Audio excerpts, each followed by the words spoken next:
The day the college entrance exam ends, the school beauty pulls me, right in front of the whole class, into the little grove. Before I can even react, she actually kisses me right on the mouth. A sweet, girlish scent bursts across my tongue. Then her voice trembling with tears, she says, "Theo, I'll give you my heart, everything I have from this day on, as long as you agree to one thing. My life is yours." She catches me off guard. It turns out her mother is sick, and urgently needs $600,000 for surgery. $600,000 to a rich kid slacker like me, that's barely half a month's allowance. But I turn her down without a second thought. The heart of a top student ice queen does sound precious. Too bad I don't believe in love. My parents got married for family interests, and they've kept up the perfect couple act for over 20 years. Do they have hearts? Maybe. But their hearts belong to other people outside the marriage. So don't talk to me about hearts. I don't buy it. I straighten up, walk right up to her, a full head taller. I can see every tremble of her lashes, and the crystal tears clinging to them. I reach out a hand. She freezes, and instinctively shuts her eyes. My finger flicks lightly against her forehead. Brielle stiffens, opens her eyes and stares at me, lost. I pull my hand back,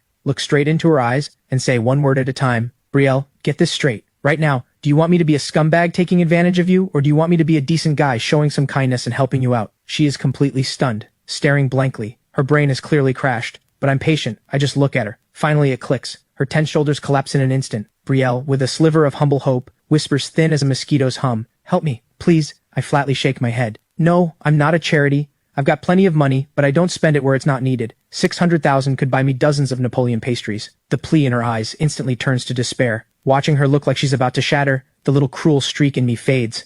I shift gears. "But I don't want to be a scumbag or a good guy. We can be business partners. Your grades are solid. You're what they call a promising stock, so I can lend you the money as a personal investment. 600,000. I can wire it to you right now." Her eyes blaze with disbelief and joy. "But I have one condition. In 10 years you pay me back 1 million. The interest isn't high. For you it shouldn't be hard. At the same time you must get into a top university in the entrance exam 1 month from now. That's step 1 in proving you have the potential to pay me back. And it's the risk control clause on this investment." She grabs onto it like the last straw, nodding hard, terrified I'll change my mind. I leave her my number, turn around, and walk off. I don't bother looking back to see her expression. Stepping out of the grove, the sunlight warms my skin. Honestly, I never cared whether she'd pay me back. 600,000 really is nothing to me. The contract terms are just for show. Otherwise, every random person would come asking me for money. Even my fortune couldn't survive that kind of burn. 600,000 for the satisfaction of, I did a good deed today, plus a close-up view of the school beauty in distress. That's not a bad trade. After talking with my lawyer, setting a date, I forward the contract to Brielle. That's that. I head toward where I was actually going, a club activity classroom. Through the window I can see what's going on inside. My childhood friend Celine is chatting away with a young guy who looks like a street thug. The Sinclair family and ours go way back. The businesses between two families are tightly linked, so Celine and I count as childhood friends. That part's fine. The real thing is Celine's older sister, Vivienne, a true princess of the elite, beautiful with a strong hand, and the key part is that she's especially good to me. Every time she gives me allowance, the unit is millions. To someone like me who just wants to coast through life, she's basically a walking ATM. On top of that, Vivienne is about to get engaged to my polished, pretentious older brother Julian. Once that happens, she'll officially be my sister-in-law. Family on family. My cushy slacker life gets even more secure. But lately, because of some thug, Celine's grades have slid from top of the class straight down to middle of the pack. When Vivienne came to me specifically asking about it, I knew I had to handle this. After all, if you take someone's money, you've got to do something for them. Before I can even open the door, a guy bursts out and slams right into me. He stumbles back 2 steps, his eyes full of humiliation and bitterness.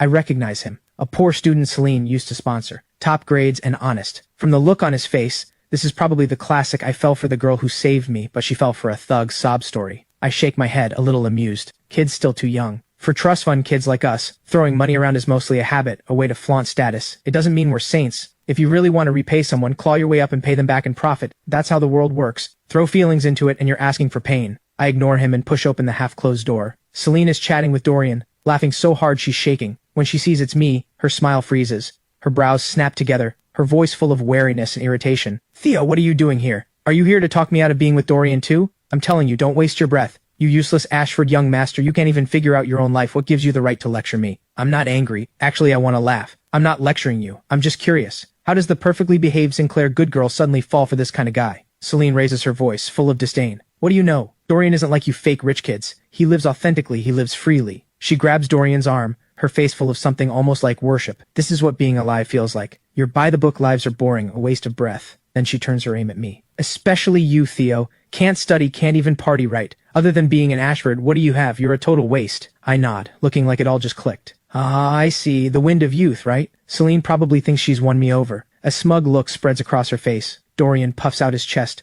looking less afraid of me now. The next second, I kick Dorian to the floor and stand over Celine. Sobered up yet? She instinctively steps back under my gaze. Dorian is still groaning on the ground, his eyes flooded with terror as he looks at me. I walk over to Dorian. Didn't you love being authentic? Love being free? Come on, tell me. How does it feel right now? Free enough? Dorian's drenched in sweat from the pain, unable to get a word out. Celine tries to come pull me back, but I glare her into stillness. Weren't you full of attitude? Why aren't you talking now? Dorian is trembling, doesn't dare make a peep. Suddenly I find it all completely dull. This much guts, and you're still out here trying to seduce a rich heiress. I grab the still shaking Celine and drive straight to the west side, the notorious sketchy part of town. I drag Celine out of the car, pin her in a filthy back alley. The thick stench of urine and rotting garbage hits us in the face. Celine throws up on the spot. I point at a few thugs cursing at each other near the alley's mouth, my voice ice cold. Look, this is your wind of youth. Authentic enough? Free enough? If you like it so much I can toss you over there right now. Celine goes pale in an instant, clutching my arm for dear life, sobbing so hard she can barely breathe. I was wrong, Theo. Let's go home, please. Just then, out of the corner of my eye, I catch a familiar figure. It's Dorian. Limping, while I'm not watching, he's actually sneaking away from the other end of the alley. I can't be bothered to chase him.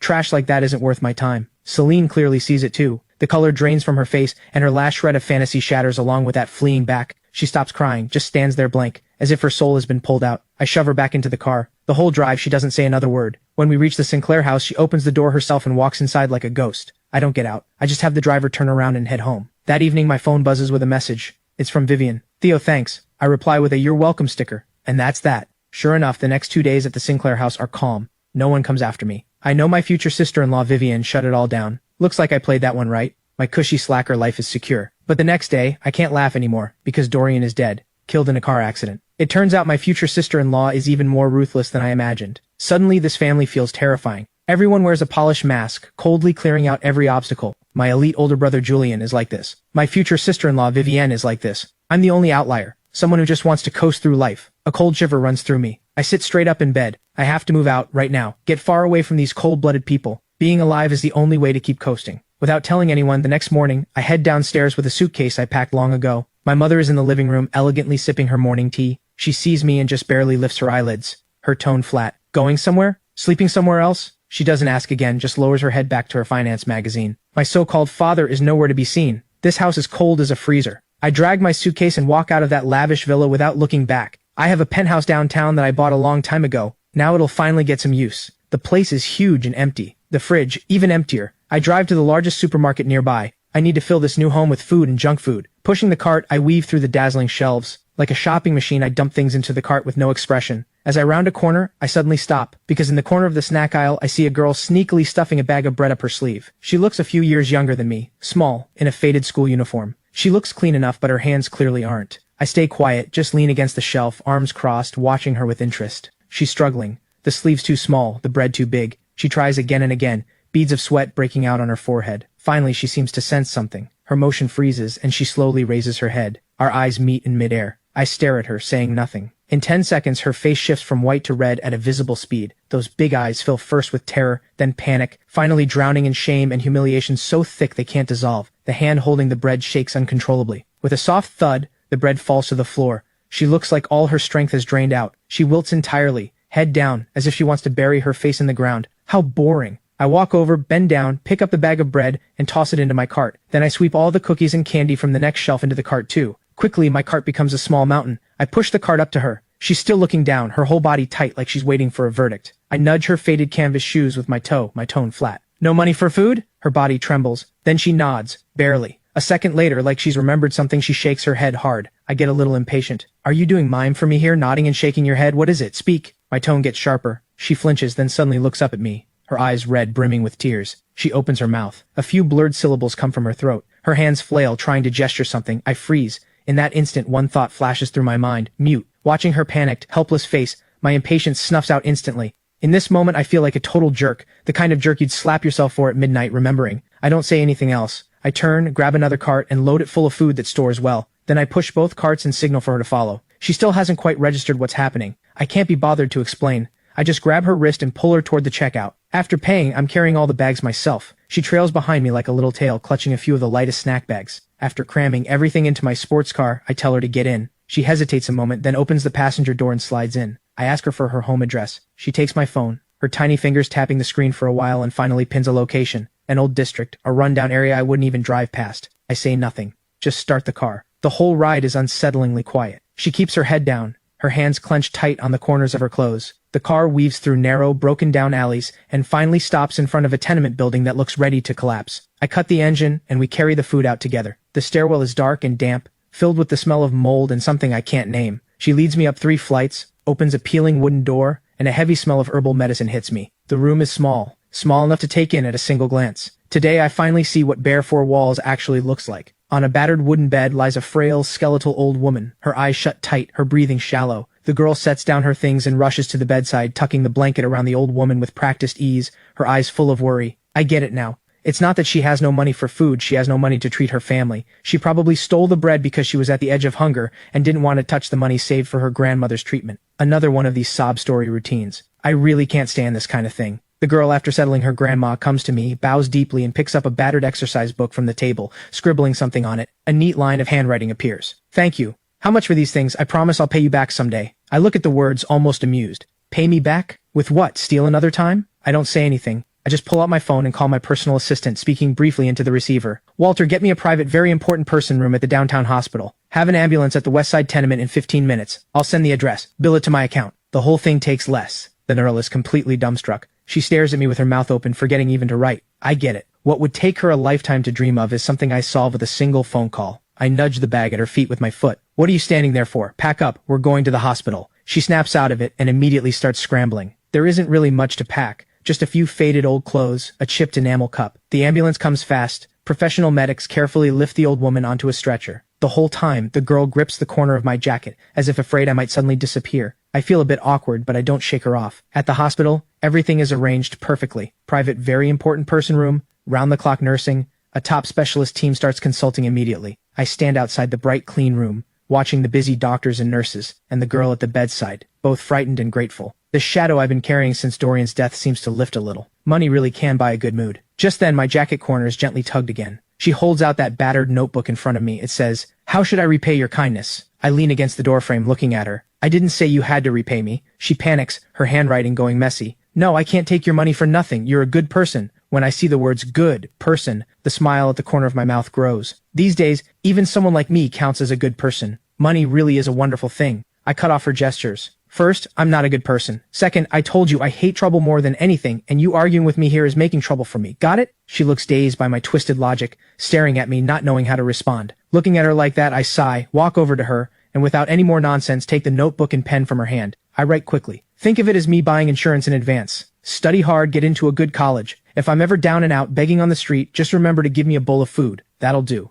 I finish writing and push the notebook back into her hands. She stares at the words for a long, long time, then lifts her head. Those eyes, clean as mountain spring water, finally overflow. She doesn't cry out loud, just silently sheds tears, one by one falling onto the worn exercise book. I look away, a little uncomfortable. All right, stop crying. Your grandma needs you. What's all this sobbing about? I think for a moment and add, which school do you go to? I'll have Walter take care of your tuition too. From now on, I'll have him send you $5,000 a month for living expenses until you finish college and find a job. Don't tell me you don't want it. Consider it the insurance premium. Having said that, I can't bear another emotional scene. I give the doctor a few brief instructions, then turn and leave. Driving down the wide road, I find it all suddenly absurd. Me, the second young master of the Ashford family. Would I ever actually be down and out? Not a chance, okay? I'm just spending money to build up some good karma. After all, the people around me are each more ruthless than the last. I'd better stack up some karma if I want to live in luxury for life. However, I was ruined. Just 5 years later. My polished, pretentious, elite older brother Julian, after his marriage, actually cheated, with multiple women on the side. When the news broke, I was sunbathing on a private island.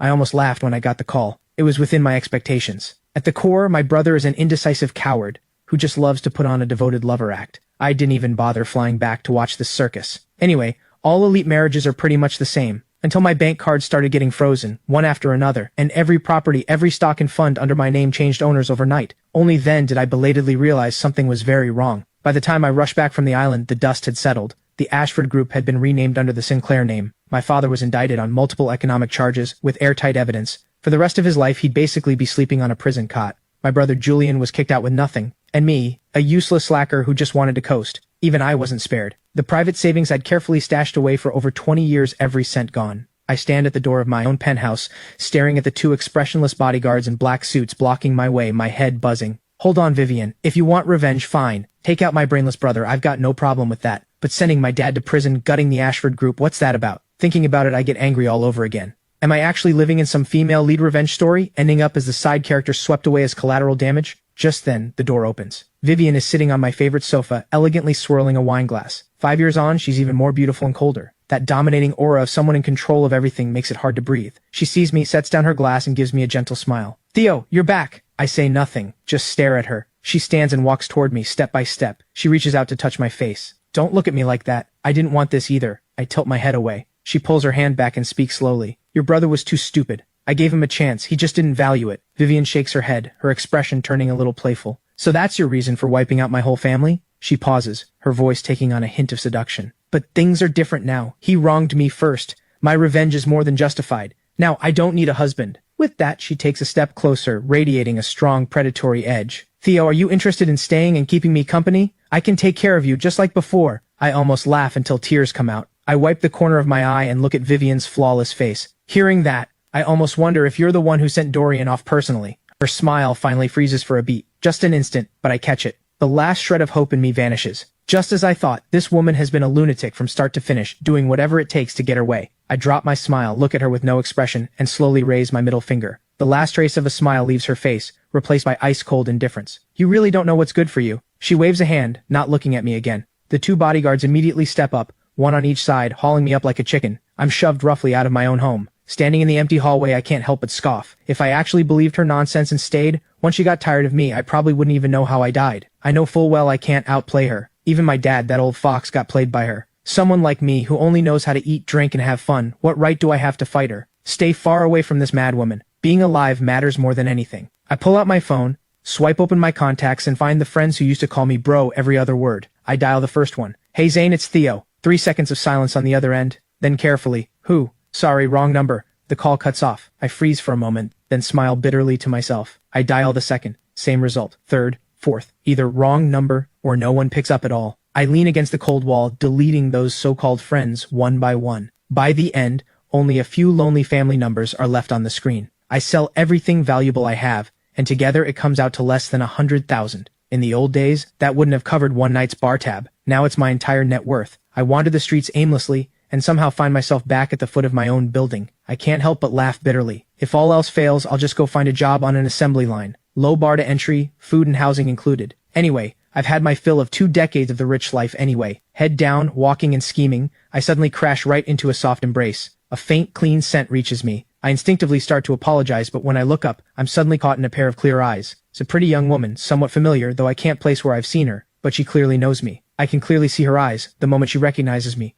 burst into an indescribable joy and relief. She opens her mouth, seems about to say something, then like she remembers something, she fumbles a phone out of her pocket and types quickly. The screen reads, Mr. Ashford, do you still remember me? Looking at the words, Mr. Ashford, I realize not many people address me like that these days. I study her face carefully. Fragments of memory slowly start fitting together. Suddenly, it clicks, and I'm a little surprised. 5 years ago, that trembling girl in the supermarket, the one who took care of her grandma in that rundown little room. It's you? Her eyes light up instantly, nodding hard, that joy nearly overflowing from her clear gaze. I'm even more confused. How are you here? She types quickly again, holding the phone out to me. The screen says, I saw the news about the Ashford family. I was so worried about you. I thought you might come back here to check, so I've been waiting here since yesterday. Something in my chest gives a hard thud. In other words, in the 24 hours since I was thrown out, she's been at the foot of this building I can no longer enter, in the clumsiest way possible, holding out an uncertain hope. A wave of absurd, complicated emotion rises in me. While my so-called friends were busy distancing themselves from me, a girl I'd almost forgotten stood vigil for me here, a full day and night. I tug at the corner of my mouth, wanting to say something.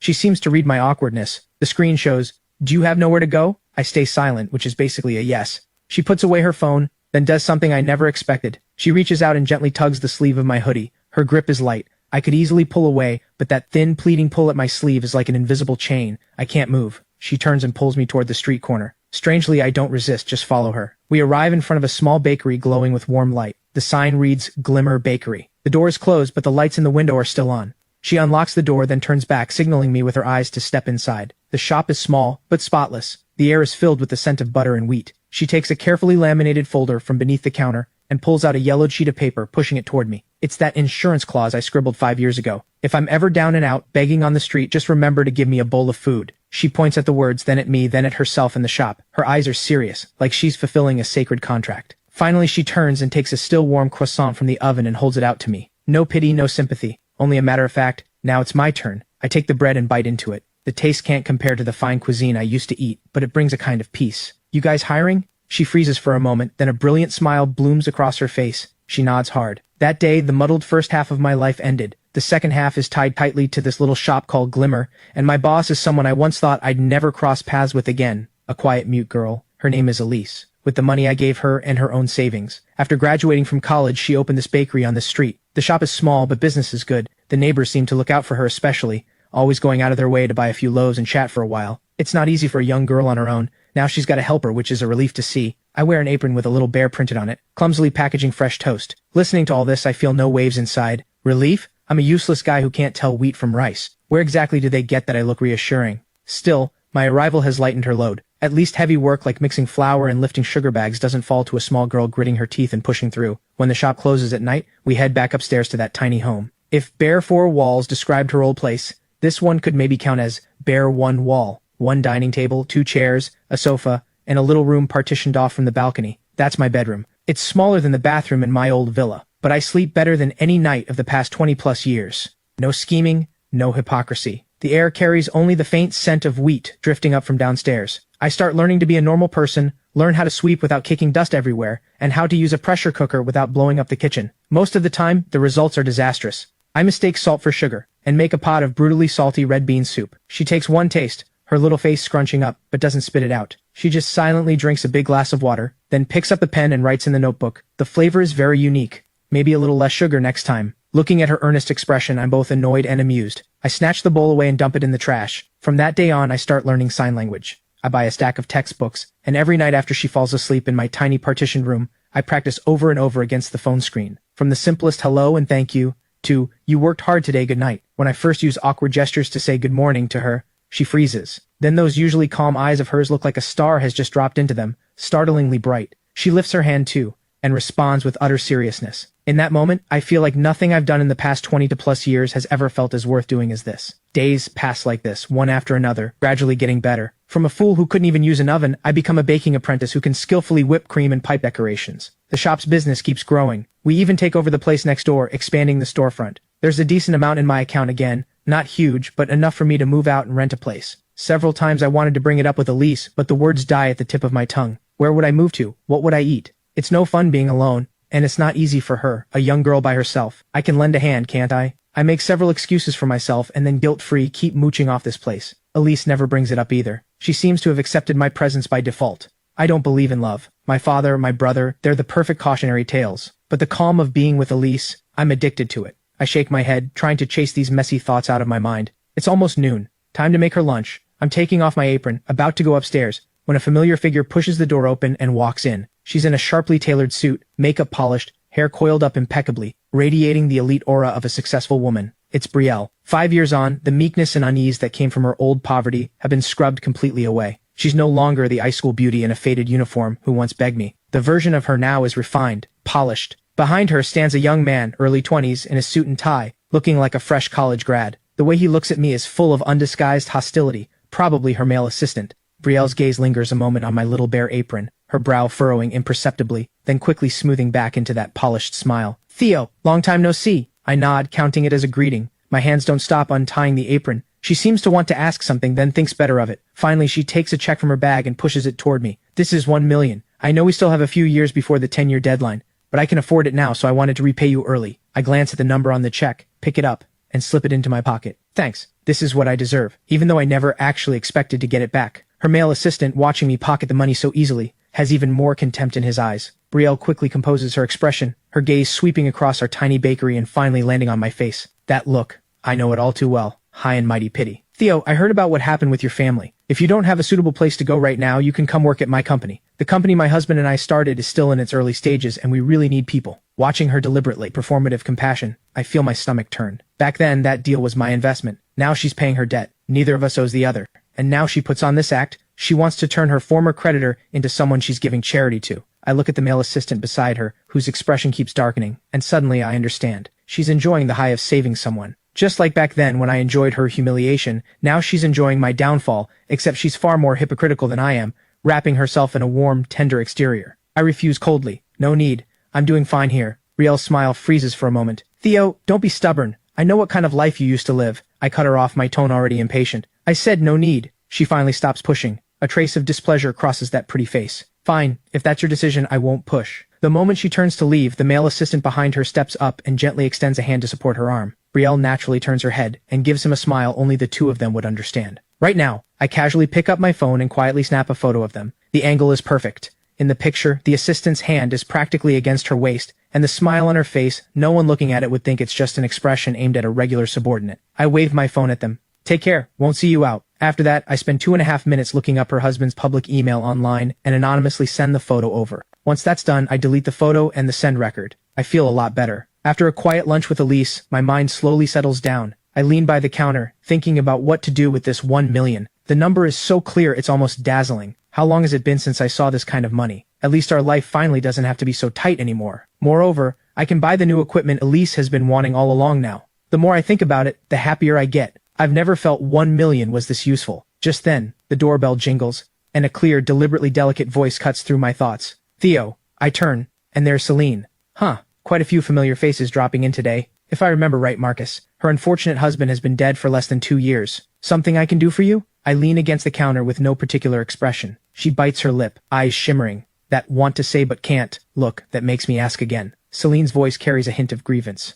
I wanted to see you. Miss Sinclair, what scene are you performing this time? I almost laugh out loud. Her eyes turn red, as if she's been done some massive wrong. Theo, I know I was foolish before. I did a lot of wrong things. I always thought I wanted the big passionate kind of love, but now I finally understand. What I really want is just a steady home. Her tone is sincere, her gaze full of feeling. She lifts her head, those watery eyes fixed straight on me, brimming with longing and memory. Theo, let's start over. I know what you're going through. My sister really went too far, but it's okay. I can take care of you. Her tone carries pity and condescension. Oh ho, still pulling the reformed bad girl routine. But get this straight, when did we ever start anything? I barely hold back the urge to roll my eyes. My thoughts drift back a few years, to her grand and moving wedding with that former poor student called Marcus. At the wedding, she cried, saying Marcus was the light of her life, the happiness she'd hold on to no matter what. I was standing in the audience back then, watching that fool Marcus, completely overwhelmed by emotion. Only one thought was in my mind. He's toast. Sure enough, less than 2 years into the marriage, Celine was bored. Once the passion faded and marriage came down to ordinary daily life, she naturally tired of it. Then, a smooth-talking guy appeared,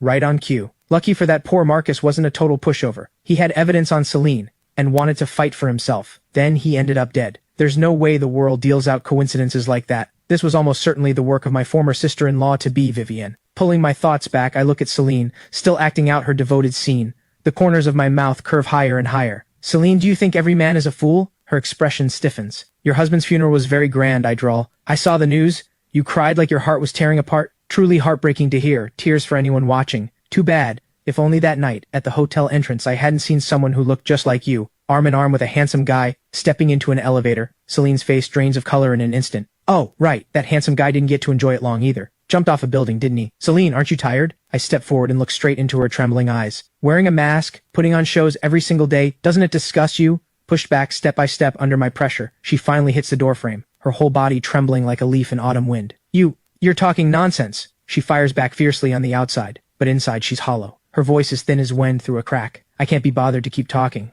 I'm not worried she'll retaliate. A woman this obsessed with playing the saintly role would never allow herself to lose composure and lash out in shame. Her persona is more important to her than her own life. She's worn that mask so long it's glued to her face and can't be peeled off. Get out. Like she's been granted a pardon, she stumbles out, her back a mess. The shop finally goes quiet again. I let out a long breath, like I've exhaled 5 years' worth of accumulated bad luck. Light footsteps come from the stairs. Elise comes down holding a bowl of freshly made dessert. She walks up to me and hands me the bowl, her eyes asking what happened. I shake my head to indicate nothing. Elise signs, her face concerned. But you look unhappy. I look into her clear eyes and smile, not putting down the bowl, and use slightly clumsy sign language. I'm fine. She understands. A sweet smile blooms across her face. Sunlight pours in through the window, falling on us, warm. After that day, I stopped paying attention to that circle of people and cut off all contact with them. Now I just want to live well with Elise, running this little shop, living quietly. Every morning at 5, I get up half an hour before her, heading downstairs first to start the first batch of bread proofing. By the time she comes down, sleepy-eyed,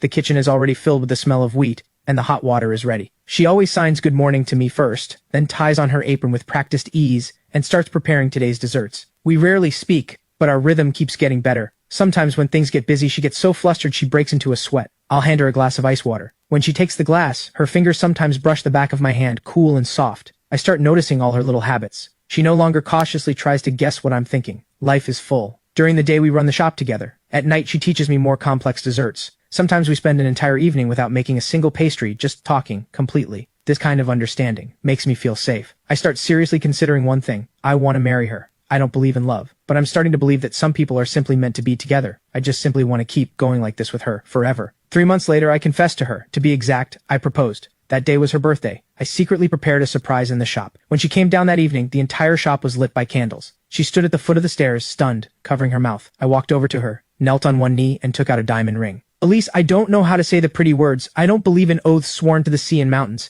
but I want to run this shop with you until neither of us can walk anymore. Will you? She cries, tears falling like a broken string of pearls, one drop after another. She nods hard, then holds out her hand for me to slide on the ring. The ring is a little big, her hand is too thin, but she clenches her fists tight, refusing to let it fall. I pull her into my arms, breathing in the faint scent of her hair. In that moment, I suddenly feel like my past 20+ years were all preparation for meeting her. Our wedding is simple, not big in scale, just the neighbors and a few classmates and friends I'm still on good terms with. I'm not trying to put on a show, I just want to give Elise a proper wedding. The day before the wedding, I head to the barber to clean myself up and buy a decent suit. We picked out her wedding dress together. When Elise tries it on, her whole being glows. I stand outside the fitting room, watching her in the mirror, and it suddenly feels unreal. This girl, beautiful as an angel, is really about to marry me. The wedding day goes smoothly. Grandma is much better now, and comes to our wedding in a wheelchair. She holds my hand and says in a faint voice, "Thank you for taking care of our Elise." I feel a little awkward. She's the one taking care of me. When it's time to exchange rings, Elise's hand trembles. I hold her hand and whisper in her ear, "Don't be nervous. It's just a formality." She bursts out laughing, and the nerves disappear in an instant. "Mr. Theo Ashford, do you take Miss Elise as your wife, for richer or for poorer, in sickness and in health, to love her and protect her?" "I do." "Miss Elise, do you take Mr. Theo Ashford as your husband, for richer or for poorer, in sickness and health, to love him and to respect him?" Elise can't speak, but she nods hard, then signs, "I do." The officiant freezes for a moment, not sure what to do. I smile, translating for her. She says I do. Warm applause breaks out from the crowd. When it's time for the kiss, she gets shy, her face red as an apple. I kiss her lips lightly, very softly, as if afraid to hurt her. Then I lean close to her ear and whisper, "Mrs. Ashford, please be good to me from now on." She laughs in my arms, shoulders shaking. The classmates come up one after another to offer toasts and congratulations. An old roommate I used to be close with says, "Theo, you've changed. You used to look like you couldn't care less about anything. Now you look like a normal person." I glance over at Elise, chatting with Grandma, and smile. Maybe because now I have someone worth caring about. After the wedding, we head back upstairs to our little home. Everything is the same as before, just with extra flowers and gifts from the wedding. Elise changes out of her wedding dress, puts on her everyday clothes, and starts cooking a late-night snack for me in the kitchen. I stand in the doorway watching her move around and suddenly feel content. This is the life I wanted, 2 people, living simply. She comes over carrying the food, sees me lost in thought, and waves a hand in front of my face. "What are you thinking about?" "I'm thinking about you." Her face turns red again. She gives me a playful slap. Then she writes in the notebook, "Theo, we're married now. Do you regret it?" I shake my head. "No regrets." "You?" "No regrets either. It just feels a little unreal, like a dream." I reach over and pinch her cheek. "Does that hurt?" She covers her face and glares at me, then writes in the notebook, "This isn't a dream, and I love you." When Elise writes those words, her fingers tremble slightly. Under the warm yellow light, her lashes look like butterfly wings dampened by rain. I stare at those words, and something slams hard into my chest. Not the racing heart of a school crush's confession, not the vanity of throwing money around, but a fine, dull ache, wrapped in a sense of solid ground I've never felt before. I take the pen from her hand, close the notebook, and put on a deliberately stern face. "Mrs. Ashford, writing this so late, are you trying to keep me up all night?" She waves her hands quickly, her face flushed, and clumsily signs, "No, I just want to write it down." I sigh, pull her into my arms, my chin resting against the soft top of her head.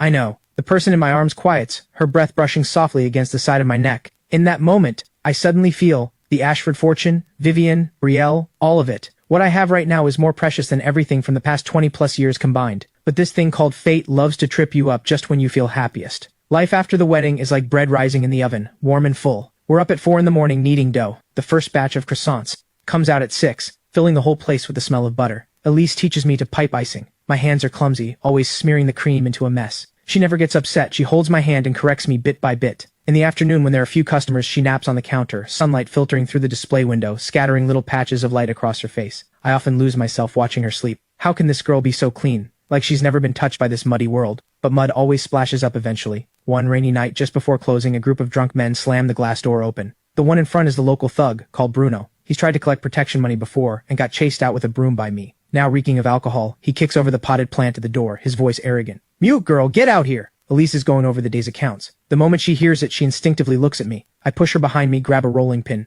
"Looking for trouble?" Bruno grins, showing a mouthful of yellow teeth. "Young Master Ashford really thinks he's somebody now. Heard you married a mute. Me and the boys came for a celebration drink." His thugs behind him laugh raucously, their eyes glued to Elise, sickening to watch. I grip the rolling pin, knuckles white. "Get out of here." "Wow, protective so much?" He steps closer, alcohol breath blasting into my face. "You want to keep this shop open or not?" Suddenly, Elise steps out from behind me, holding a box of freshly baked cookies, forcing a smile, gesturing to them. She's offering it as a gift. In that moment, my heart feels like a needle pierced it. This fool always thinks kindness can dissolve cruelty. Bruno smacks the box away. Cookies scatter across the floor. "Who eats this crap?" He reaches to grab Elise's wrist. I completely snap. I swing the rolling pin straight at him. In the chaos, I don't know how many punches and kicks I take. I just remember shielding Elise tightly in the corner of the counter. Sirens approach, and the thugs scatter. Elise's trembling hand touches the blood at the corner of my mouth. Tears fall in huge drops, but she makes no sound. I wipe my face and force a smile. "What are you crying for? Your man is still alive." She cries harder, curling up in my arms like a frightened deer. That night, she sleeps holding my arm all night, jolting awake at the slightest movement. Looking at the dark circles under her eyes, rage churns inside me. What if I hadn't protected her today? The next day, I buy a solid steel rod at the second-hand market and put it under the counter. When Elise sees it, she shakes her head hard at me. I tap the rod and sign to her.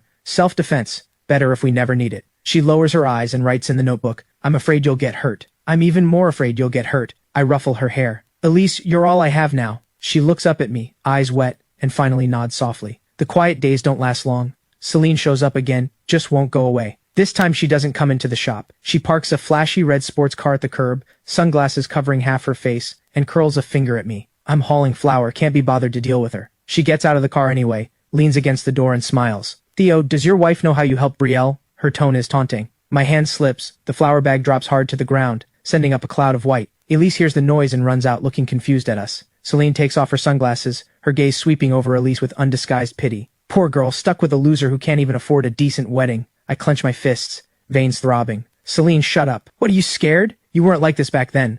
When Brielle was begging you, weren't you enjoying that high of charity? Now you're putting on this devoted lover act?" Elise doesn't understand Celine's words, but she can feel the tension in the air. She gently tugs the corner of my shirt, her eyes full of worry. I take a deep breath, push down the anger, and turn to sign to Elise. "It's okay. Go inside first." Elise hesitates, doesn't move. Celine suddenly plays a recording on her phone that is Brielle's tear-choked voice in the Grove from years ago. "I'll give you my heart, everything I have, as long as you agree to one thing. I'm not a charity." Elise's face goes white instantly. She looks at me, then at Celine, her lips trembling but no sound comes out. Celine puts the phone away, satisfied. "Little sister, you think he's a good man? Helping Brielle was just so he could enjoy watching her crumble. Helping you was probably just a whim too. You're talking nonsense." I completely lose it, rushing forward to grab the phone. Celine screams, dives into the car, locks the doors, and the sports car peels away, leaving me and Elise standing in the cloud of dust. She looks down, shoulders trembling slightly. I want to touch her, but she instinctively steps back. That single step stabs into my heart. After closing that night, the atmosphere in the attic is heavy. Elise has her back to me, fixing the bed, refusing to look at me. I turn her shoulders, forcing her to face me. "Do you believe her?" Elise bites her lip, tears spinning in her eyes. She writes in the notebook, "Is what she said true?" "Yes, but also no." I wipe my face and tell her, from start to finish, how I rejected Brielle back then, how we set up the contract. "Elise, I'll admit I'm not a good person, but with you I never once thought of it as charity." She stays silent for a long time, so long I think she won't speak to me again. Finally, she lifts her hands and slowly signs, "I'm scared." "Scared of what?" "Scared that one day you'll get bored of me and not want me anymore." Her fingers tremble. "I don't have anything. I only have you." My heart twists, and I pull her tight into my arms. "Silly girl, I'm the one who only has you." That night, we sleep wrapped in each other's arms, like two wounded animals licking each other's wounds. But Celine's words are like a thorn lodged in Elise's heart. She becomes sensitive. If I'm 10 minutes late getting home, she's restless. If a female customer chats with me for too long, she quietly walks away. I notice, but don't know how to fix it. Until one late night, I wake up to find the space beside me empty. Elise is curled in the corner of the balcony, crying silently in the moonlight. I walk over, hug her from behind. Her body stiffens, then softens, and she buries her face against me. "Elise, let me tell you a story." I tell her about my dad and mom, about my brother and Vivian, about the rot beneath that polished, glamorous surface. I never used to believe in feelings. I thought it was all just transactions. But you're different. I gently wipe her tears. You made me feel like being alive could still have something human in it. She lifts her head. In the moonlight, her eyes are like black glass soaked in water. She reaches out and traces my eyebrows, eyes, nose, finally stopping at my lips. Then she leans in and very, very softly kisses me. It's a pure kiss, with no desire mixed in, like the first snow falling into a palm. I freeze, then kiss her back. In that kiss, something quietly melts away. The thorn Celine planted is silently pulled out. Life returns to calm, but danger always lurks in the shadows. One afternoon, an uninvited guest walks into the shop. It's Vivienne. 5 years later, she looks even more imperious. Her tailored suit looks completely out of place in the cramped bakery. She brings no bodyguards, comes alone. When her gaze lands on Elise, it carries a cold scrutiny. So this is the life you chose, tucked away in a place like this, playing house with a mute. I shield Elise behind me. Say what you came to say. She helps herself to a chair and sits down. Theo, you're still so naive. I recently dug up something interesting about this little wife of yours and where she comes from. Elise grips my arm hard. Vivienne slowly opens her purse, takes out a yellowed photo and slides it across. In the photo is a young couple. The man's features bear some resemblance to Elise, the woman holding a baby. Your grandma never told you, did she? She looks at Elise, a cold smile at the corner of her mouth. Your parents didn't die of illness. They were in a car accident, and the one who killed them was named Harold Ashford. Theo, that's your father, drunk driving. The air freezes. My head buzzes. I almost can't stay standing. Elise stares at the photo, face white as paper. Surprised? Vivienne stands, looking down at us. Theo, your father killed her parents, and now you're putting on this devoted act marrying her. How ironic. Shut up! I roar, but my voice shakes badly. Vivienne leans down close to Elise's ear, whispering, Little sister, did you ever guess he was only good to you out of guilt? Then she turns and leaves like she was never there. All that's left is a hellish silence. Elise doesn't move, like her soul has been pulled out. I reach out to touch her, but she jerks back as if shocked, her eyes empty and strange. Elise, let me explain, I'm not. Elise shoves me hard, rushes upstairs and slams the attic door, locking it. I follow up, banging on the door, but there's no response inside. After a long while, a slip of paper pushes out under the door. On it, in trembling handwriting, just a few words. Let me be alone. That night, I sit outside the door until dawn. There's never a sound inside, but I know she's not sleeping either. The next day, Elise doesn't come down to open the shop. I make porridge and bring it up. The door is still locked. Day 3, day 4, the same. She locks herself in, refusing food and water. The bomb Vivienne left behind almost completely destroys the world we just built. The days Elise locks herself in the attic, I'm like a caged beast, pacing back and forth in the cramped shop. Flour bags lie scattered on the floor, charred cookies from days ago still on the tray, the air filled with a sour smell of despair fermenting. Countless times I want to charge upstairs, smash that thin door in. But every time I see the notes she pushes out, her handwriting getting more scrawled and ragged, my reaching hand falls limp. I'm afraid getting close will be the final straw that breaks her. This helplessness is worse than facing the collapse of my family back then. Back then I could at least be angry, curse, grab my bags and walk away. But now I don't even have the right to be angry. The blood of the man responsible runs in my veins. Vivienne found my weakest defense with surgical precision and crushed it in a single blow. Late on the 5th night, a muffled cry comes from the attic, like a small animal whimpering, followed by the dull thud of something heavy hitting the floor. My heart stops. I can't think about anything else. I use the spare key and crash through the door. Elise is collapsed beside the bed, her face ashen, her lips cracked. Beside her hand is an overturned cup. She must have tried to drink water, but couldn't even manage that. Days without food or water, her body has hit its limit. I rush over and lift her up. She's light as a feather, as if she could vanish at any moment. Elise, Elise. I pat her face, my voice shaking uncontrollably. Her eyelids flutter, slowly opening a sliver.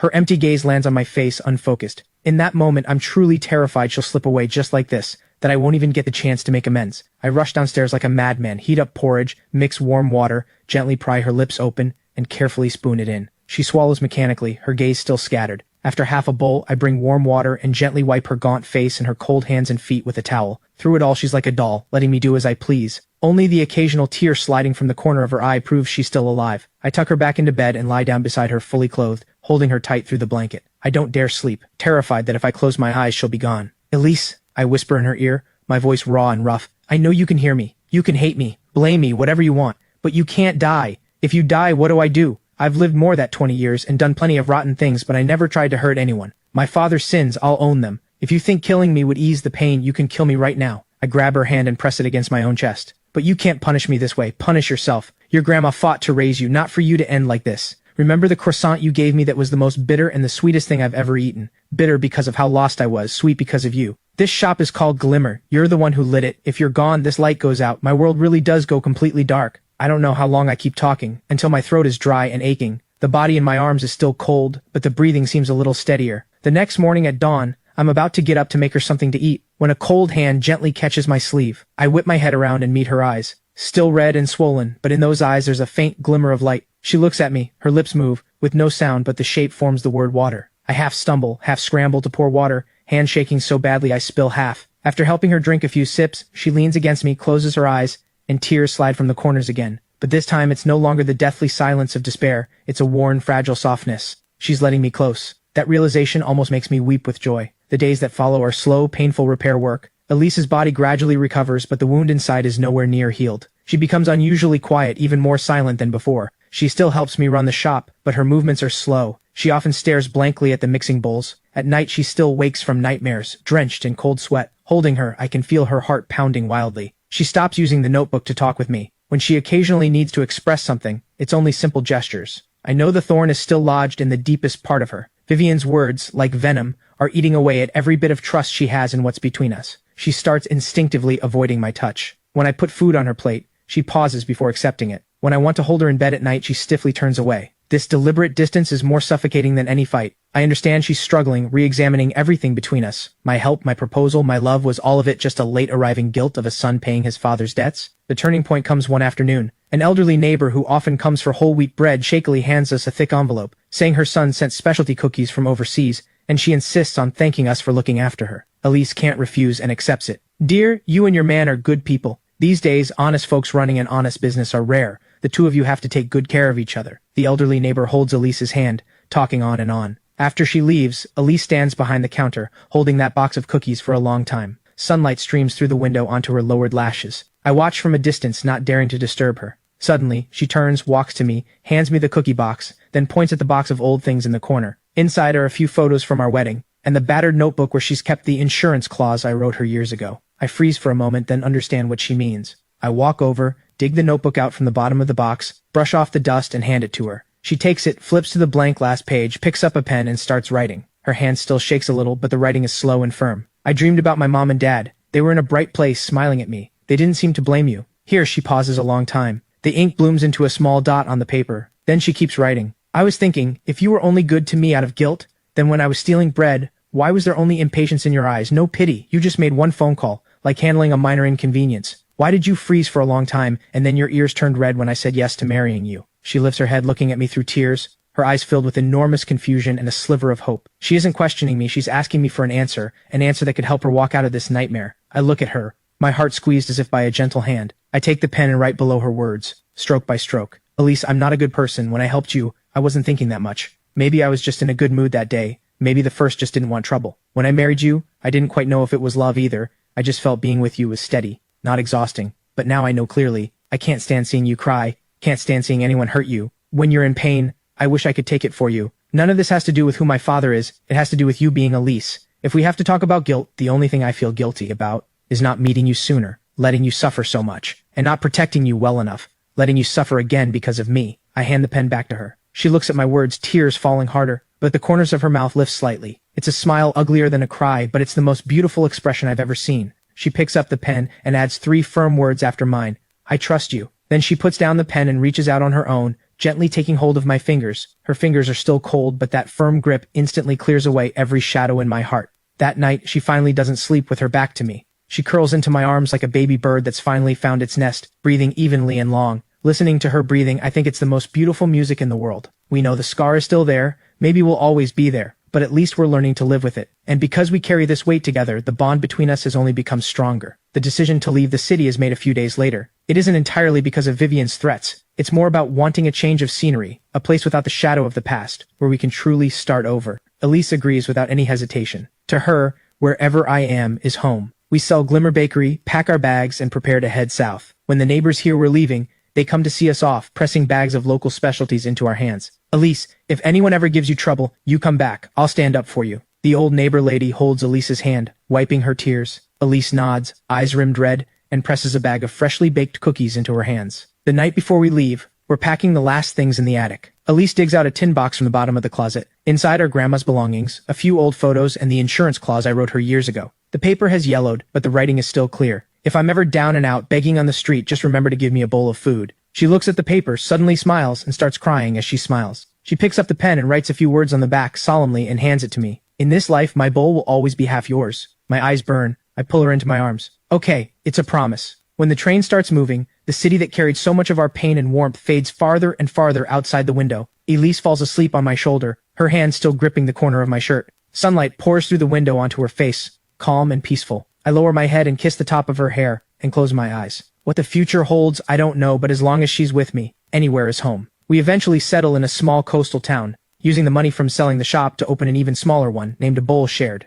Elise handles the baking, I greet the customers. Life is modest but peaceful. She slowly walks out of the shadow, and the smile returns to her face. Sometimes, in the quiet of the night, she still wakes from nightmares. But I'm always the first to hold her, gently patting her back until she falls asleep again. One evening, a year later, we're walking hand in hand along the shore. The sunset melts gold over the sea, the tide rolling gently. Elise suddenly stops, pointing at something glinting in the sand. I pick it up, a piece of glass smoothed round by the waves, refracting warm light in the setting sun. She takes the glass, holds it up to the light for a long time, then places it in my palm, folds my fingers shut, and signals for me to keep it safe. I tease her. A love token? She nods hard, her eyes shining. One afternoon, the weather is muggy, and the shop has almost no customers. Elise is at the workstation, preparing tomorrow's cake bases. I'm at the counter, going over the books. I hear a very faint sniffle, look up, and see Elise's hand holding the whisk frozen in place, staring blankly out the window. Outside, a young father walks past, carrying his little daughter on his back, her bell-like laughter drifting in through the glass. I put down the ledger and walk over to her. She doesn't look at me, her gaze still following the father and daughter, until they disappear at the corner. Her face in the afternoon light looks a little pale, her eyes filled with something I can't describe,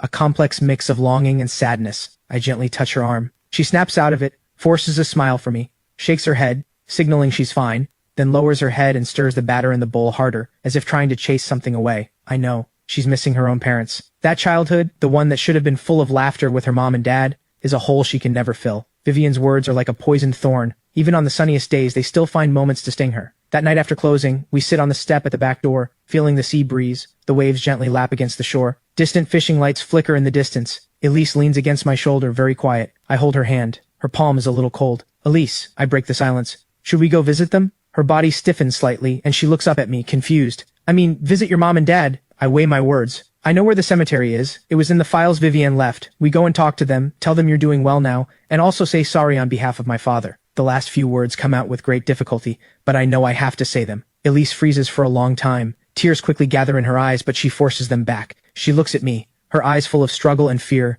but finally turning into some kind of resolve. She nods hard. We pick a clear morning, close the shop, and head to the cemetery on the outskirts. Carrying a bouquet, Elise tied herself with white daisies and green eustomas. This cemetery is quiet, nestled against a hillside facing the sea, a peaceful resting place. Following the records, we find the joint grave. The headstone is simple, with Elise's parents' names carved into it. The photos have faded beyond recognition. Elise walks up to the grave, crouches down, and gently places the bouquet. She reaches out, wiping the dust and fallen leaves off the headstone with her fingertips. Her movements as gentle as if touching a fragile dream. She doesn't cry, just silently wipes. Sunlight falls on her focused face, holding a stillness nearly sacred. I stand behind her, letting her have time with her parents. After a long while, she stands, turns to me, and waves me over. I walk up and stand beside her in front of the grave. The sea breeze stirs our hair and our clothes. Elise looks at the headstone, then at me, then raises her hands and starts to speak in sign language, slowly, as if pouring her whole heart into every gesture. Dad, Mom, this is Theo, my husband. She pauses, takes a deep breath, and continues. He's very good to me. We have our own shop, called A Bowl Shared.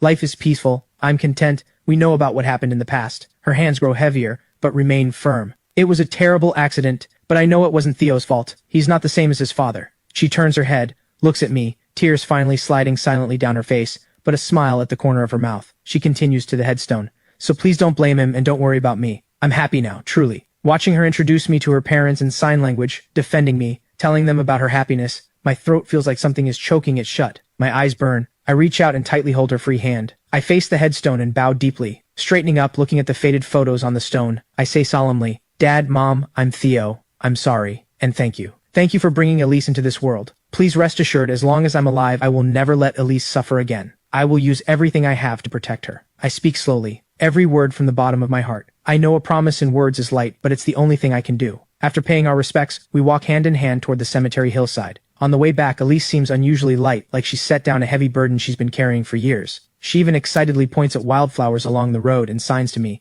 saying we could try using the juice from that flower as a natural food coloring. After that, I notice a subtle change in Elise. The faint shadow that lingered in her eyes seems to have lifted a lot. Her smile becomes brighter and more open. She starts more actively planning the future with me, like what flowers to plant by the shop's entrance, or whether, once we save enough, we should rent out the place next door to expand the shop, even signing that maybe one day we could adopt a child. I know that trip to the cemetery wasn't just a comfort to her parents, it was a formal goodbye, from both of us, to the past. We can't change the tragedy that already happened, but we can choose how to face the future, We carefully poured out that bowl full of bitter memories. Then in the remaining half bowl added understanding, forgiveness, and the sugar Elise brews with her own hands, slowly and carefully tasting the flavor of the rest of our lives. One day after closing, we sit by the sea watching the sunset, the dying light dyeing the water a gorgeous gold. Elise rests her head on my shoulder and suddenly traces a few characters gently into my palm. Not sign language, written with her finger. I read carefully. She writes, "A bowl shared, a heart full of joy." I lower my head and kiss her hair softly.